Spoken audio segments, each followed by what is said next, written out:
La radio également en streaming, en temps réel, avec des informations vraies et certifiées. Le professionnalisme, Télé 5 ans partout, surtout Nachombo. Cliquez. Expérimentez l'innovation du premier média congolais indépendant qui présente le nouveau visage de l'information d'un Congo profond. L'application mobile sera disponible.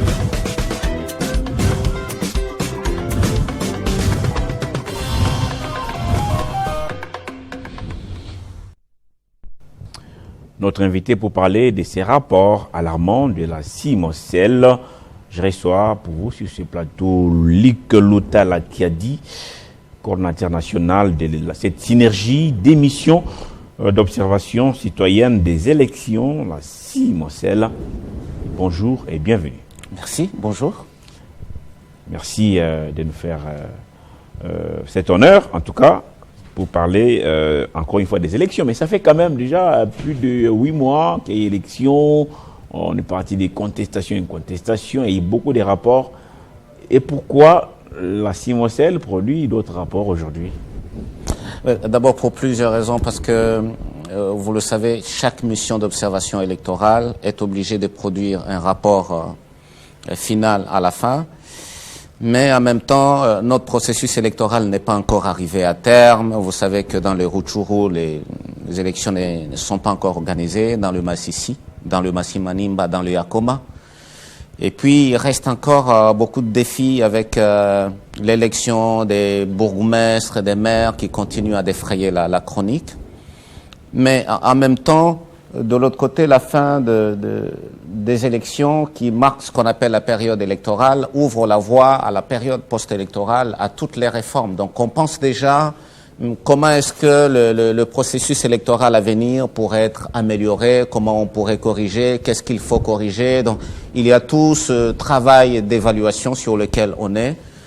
Et donc, on se retrouve à mi-chemin ici chez nous entre préparer l'avenir et en même temps parachever ce qui a commencé, qui pose encore énormément de problèmes.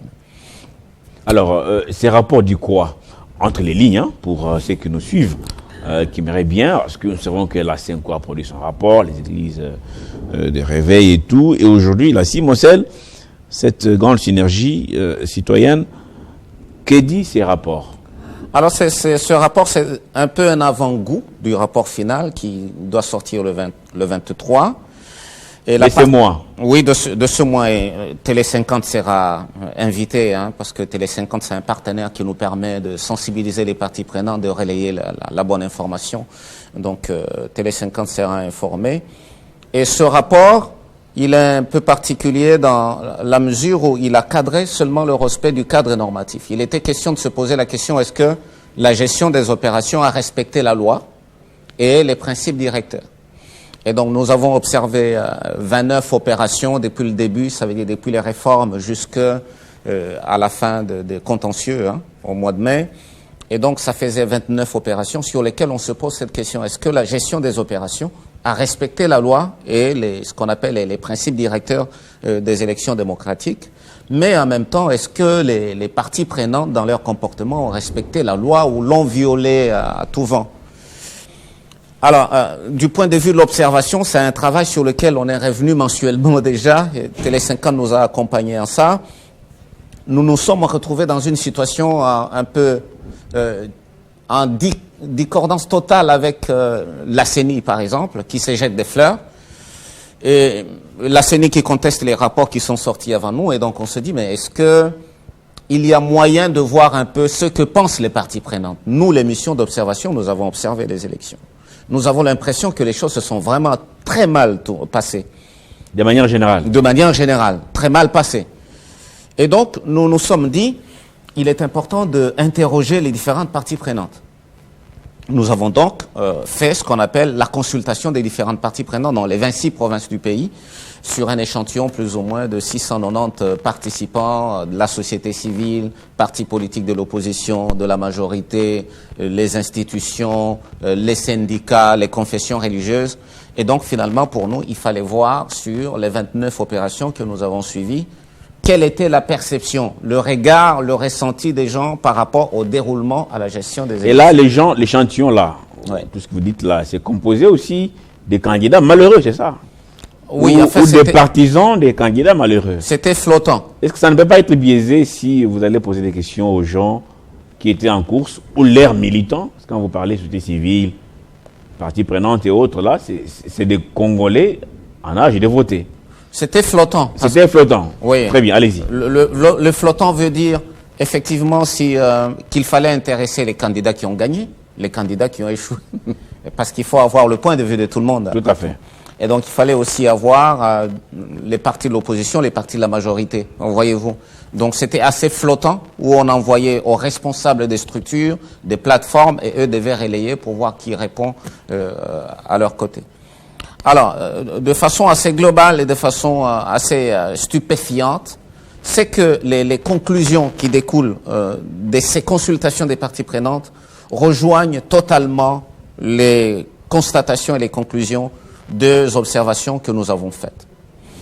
Alors, c'est que dans la conclusion, il faut se dire, en partant de la phase préélectorale, ça veut dire on part des réformes, on arrive à la phase post-électorale, ça veut dire c'est là où on est en train d'évaluer plus ou moins, de se dire qu'est-ce qui va arriver avec les futures réformes aussi. Nous avons noté 60 faits saillants.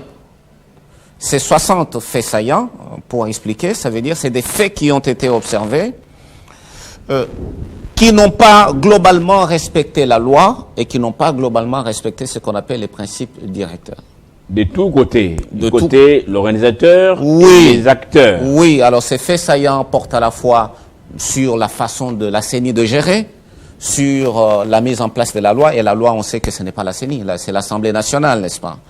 Et on sait qu'il y a eu, par exemple, le vol des machines électroniques de vote, les dispositifs électroniques. Mais il y en a qui parlent de la distribution plutôt que le vol. Alors, dans tout le cas, il y a des citoyens qui sont impliqués, des citoyens qui sont impliqués, mais il y a eu aussi la corruption. Ça veut dire, il y a eu aussi des campagnes précoces du côté des institutions qui devaient gérer les contentieux. Il y a eu cette contestation des arrêts même des cours et tribunaux et de la Cour constitutionnelle. Ça veut dire de tous les côtés, de toutes les parts, on a essayé d'établir comme ça le 60 faits saillants qui découlent de la gestion et du comportement des différentes parties prenantes.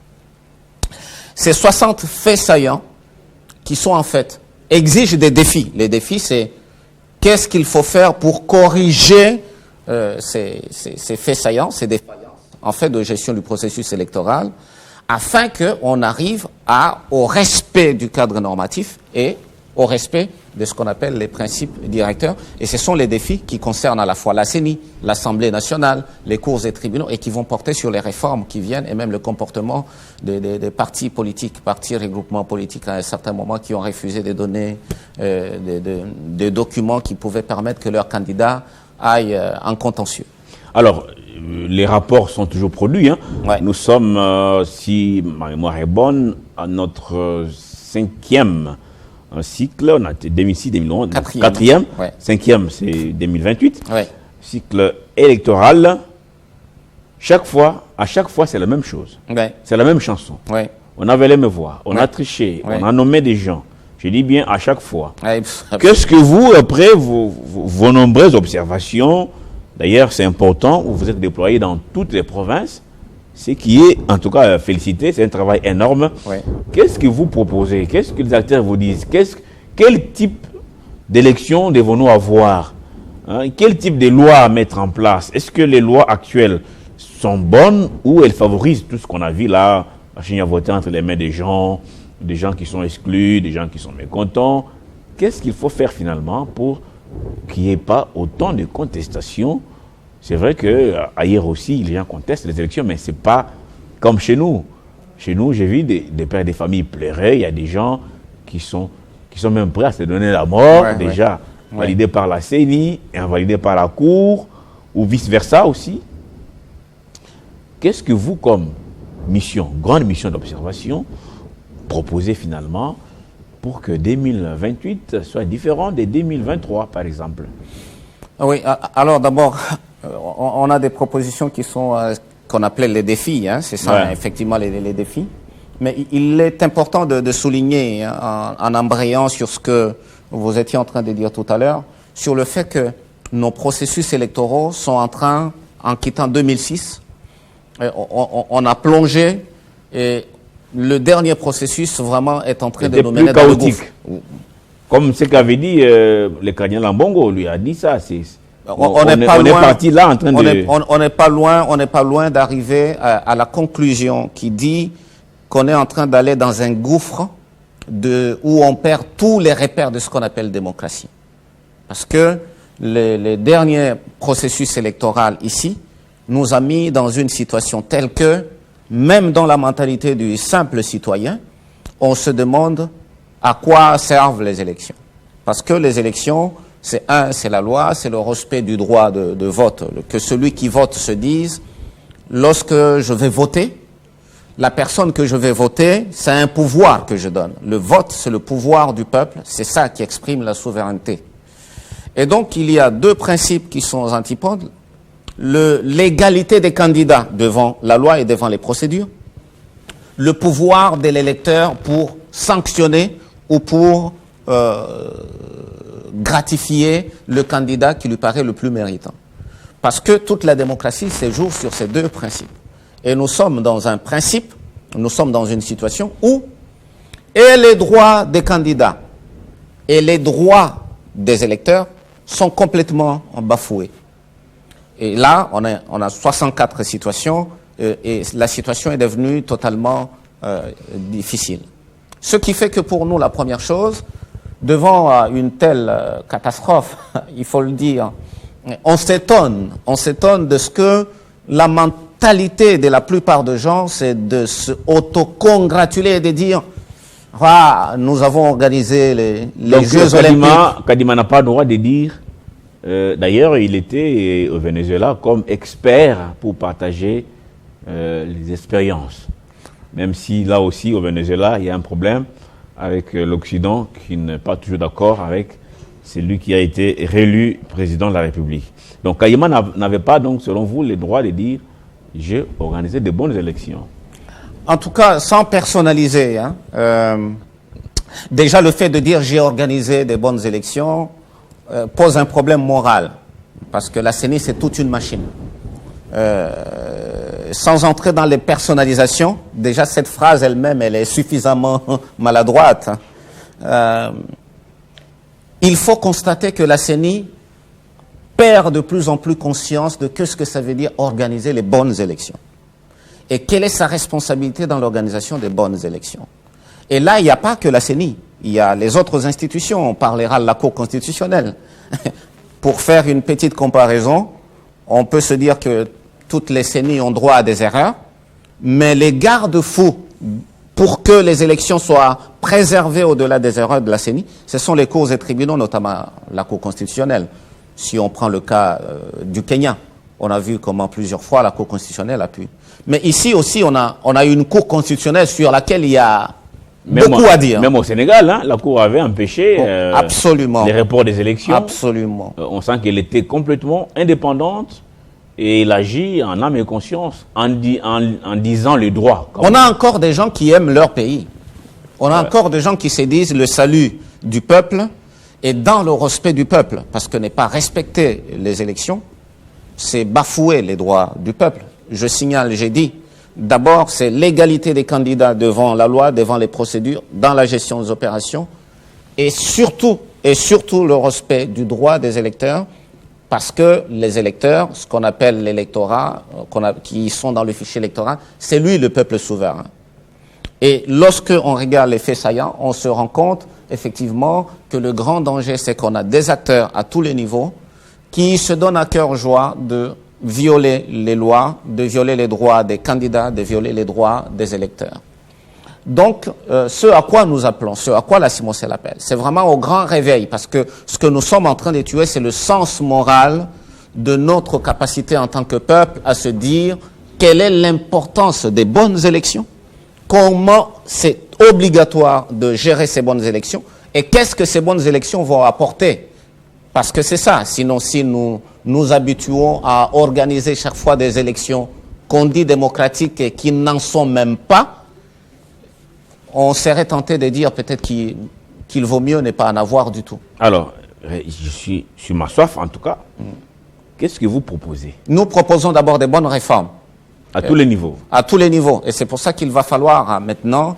la réforme électorale va se jouer essentiellement au niveau de l'Assemblée nationale du Sénat. Et donc, au niveau des réformes, la première clé, c'est le consensus. Contrairement au processus passé, où il y a eu vraiment cette histoire que la loi était la loi des gagnants, hein, parce que l'Assemblée nationale avait basculé, on a vu tout ça, la loi électorale, la loi organique sur la CENI sont passés un peu à la Pyrrhus. Là, la première clé pour qu'on ait des bonnes réformes, c'est qu'on fasse une bonne évaluation et qu'on aille sur des réformes consensuelles.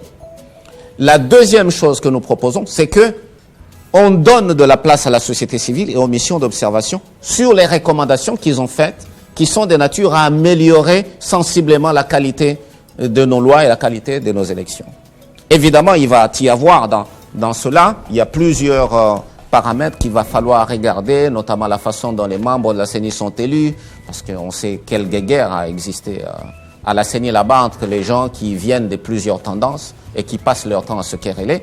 Évidemment, il y aura le suivi, parce qu'on a vu par exemple devant les crimes économiques qui ont pilulé, la CENI dire « ce n'est pas de notre responsabilité de gérer les violations que les parties prenantes commettent sur la loi ». Et donc, il y a aussi tous ces aspects qu'il va falloir pour sécuriser la crédibilité, la qualité du processus électoral. Et ça, il va falloir qu'on y travaille. Alors, des petites questions. Après ces constats malheureux, vous qui avez sillonné tous les pays avec votre CIMOCEL, est-ce que vous donnez finalement raison à cette opinion qui pense que beaucoup de ceux qui sont aujourd'hui dans nos institutions ont été nommés? Alors, on a l'impression, et ça on le disait, vous savez, lorsque les gens ont été élus et qu'ils savent qu'ils doivent à la population, une fois qu'ils ont le pouvoir, ils se disent non, la population nous regarde, mettons-nous au travail. Mais là, on a vraiment l'impression, peut-être en mettant un peu à côté le gouvernement central, où on voit qu'il s'active, qu'il fait des choses. Tout à l'heure, vous parliez de certains ministres, de la première ministre, encore là qu'il y a du travail. Mais presque dans l'ensemble du pays, en commençant par Kinshasa. On a l'impression qu'une fois que les gouvernements provinciaux ont été mis en place, les gens se disent que c'est beau d'être au gouvernement provincial.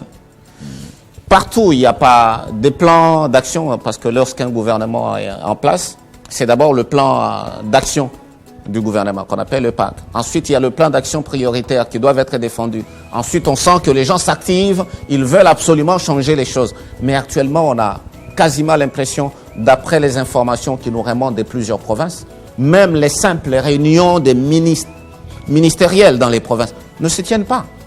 Ça veut dire que les gens se disent « Oh, enfin, on a réussi par nos efforts à être là où on est, basta le peuple ». Et ça... Donc on n'est pas du tout rédévable. On n'est pas du tout rédévable. Parce qu'on connaît comment on est là. Parce qu'ils se disent, en tout cas, on est là par nos efforts. La plupart se disent, ils sont là par leurs efforts. Alors, qu'est-ce qu'ils ont à rendre à la population? Alors, pour terminer, qu'est-ce que vous pensez de ceux qui... Qu'ils vont devenir des rois pour bafouer toutes les lois ne fera que être en défaveur du pays. Merci beaucoup. Merci beaucoup, Luc Lutala, qui a...